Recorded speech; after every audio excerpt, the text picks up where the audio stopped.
Chris Straub with Straub Technologies, and I got some news for you inline guys out there.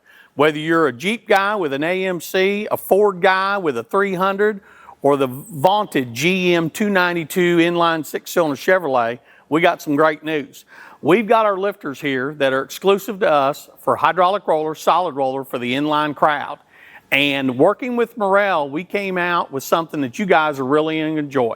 You don't have to remove that motor out of the truck or whatever you've got this thing in hot rod wise and stuff. You'll be able to actually retrofit your inline 6 with your hydraulic roller or solid roller camshaft and your lifters. Now some of you are saying, how do we do that?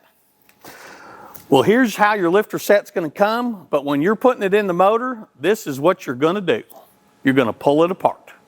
So you'll be able to pull the valley covers off the side of the motor, drop the lifters in, slide the fork over the button, and drop the other pair of lifters in without any machine work or any grinding of the block. We've made sure that the clearance on the tie bar here won't interfere. Our camshafts are going to be limited to 375 lobe lift anyway. So as far as any of the bosses that are inside any of those engines that we've just talked about, you will have no clearance issue.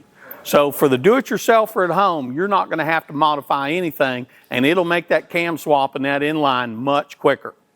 Remember, at Straub Technologies, we don't build engines, we build combinations.